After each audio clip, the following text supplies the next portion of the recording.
Եթե կարան իրանք 30 անգամ ասենք ձգվեն այդ օլիգարխները, թող ուղ եթերում 30 անգամ ձգվեն, ես չեմ կարա 30 անգամ ձգվեմ, անկեղծ ձեզ ասեմ,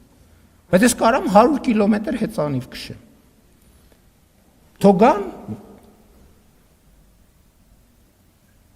իրանք թող ձգվեն, ես հեծանիվ քշեմ։ Վարչապետ Նիկոլ Փաշինյանն ընդդիմադիր մի շարք գործիչների հրավիրում է նաև ինտելեկտուալ բանավեճի, պնդելով, որ նրանք նաև այդ հարցում են թույլ։ Ինտելեկտից են ուժեղ,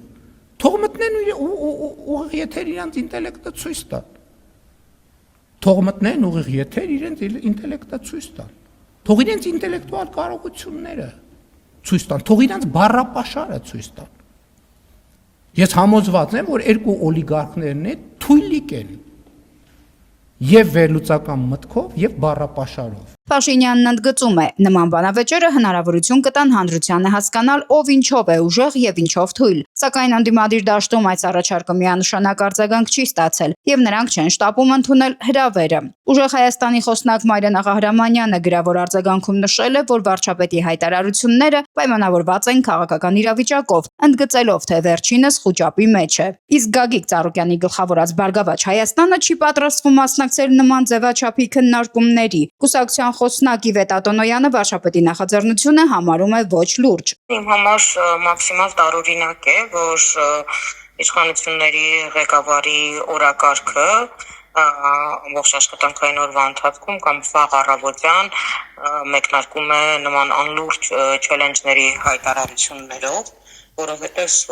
ես չեմ կարծում, որ մեր երկրում այնպիսի իրավիճակ է, երբ երկրի ղեկավարի ուշադրությունը պետք է սևեռված լինի տարատեսակ չելենջների, մարտահրավերների, այսպես նետումով։ Մենք բացարձակապես չենք պատրաստվում նման անլուրջ օրակարգի մեջ ներքաշվել։ Նա հավելում է, երկրի առջև ծառացած խնդիրները, արտաքին քաղաքականություն, պարտ կաղքատություն շատ ավելի առաջնահերթ են, քան վիրտուալ չելենջները։ Քաղաքագետ Էդգար Առաքելյանի կարծիքով էլ ընդդիմության լռությունը պայմանավորված է հենց բանավեճից խուսափելու ցանկությամբ։ Հենց դրանից եմ վախենում, որ իրանք նախ այսպես ուղիղ եթերում կամ ընդհանրապես այլ լրագրողների մոտ խոսելու լուրջ խնդիր ունեն եւ մեծ առումով նաեւ ասելու բան չունեն։ Ակնհայտ է վարչապետի ասացի ըստ էության ենթատեքստը այն առումով, որ այս մարդիկ ուրեմն խոսելու հետ կապված խնդիր ունեն, խոսքի եւ ինտելեկտուալ խոսքի հետ կապված այն առումով, որ իրենք իրենց դեմքով չեն կարողանում շատ հաճախ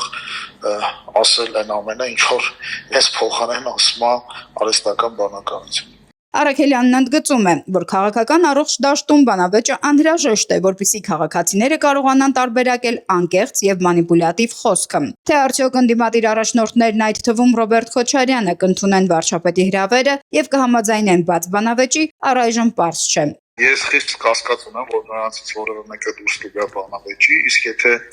դուրս կգան, ապա ողջունելի է, ապա հասարակությունը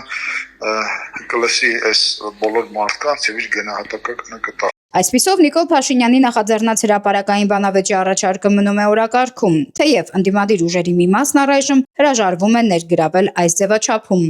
Նարինե Ղուկասյան, Ռադար Արմենիա։